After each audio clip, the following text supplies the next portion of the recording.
Tiniyak ng DICT na ang patuloy nilang pagtutok sa cybersecurity kontra fake news sa bansa. Nitong eleksyon, ayon sa ahensya, mababa ang kanilang naitalang mga election-related incidents na karamihan na nila ay tungkol sa disinformation at vote buying. Ang detalye sa balitang pambansa ni Vel Custodio ng PTV Manila.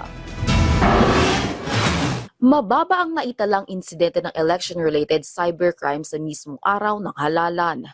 Batay sa Cybercrime Investigation and Coordination Center o CICC Incident Monitoring System, bagamat pataas ang incident trend mula May 5 hanggang May 11, kung saan pinakamaraming naitalang cybercrime incidents noong May 11 o isang araw bago ang eleksyon sa mahigit 250 incidents, hindi naman tataas sa 200 ang naitalang cybercrime incident na may kinalaman sa eleksyon kahapon.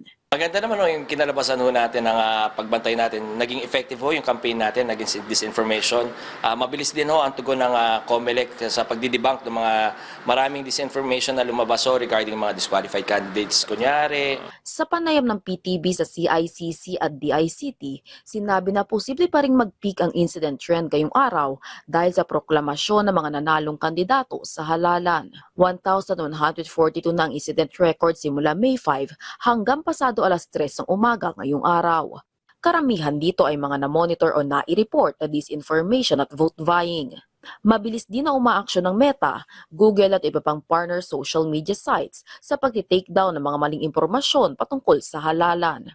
Hindi naman matatapos sa eleksyon ang pagtutok ng Department of Information and Communications Technology sa pagbabantay sa cybersecurity. Tuloy-tuloy na to kasi alam niyo naman after this meron tayo nung BARM.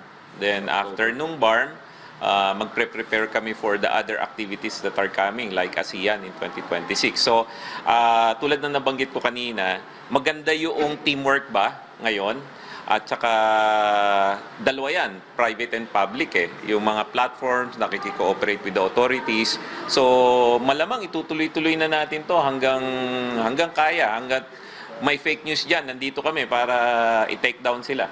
Katuwang ng CICC at DICT ang PNP Anti-Cybercrime Group sa pagbabantay at paghuli ng mga nagpapakalat ng maling impormasyon online o anumang uri ng cybercrimes. Kaugnay nito, tukoy na at pinag-uusapan na ng mga naturang ahensya ang proseso ng paghuli sa nag-post ng online bomb threat sa opisina ng Commission on Elections. Mula sa People's Television Network, Vel Custodio, Balitang Pambansa.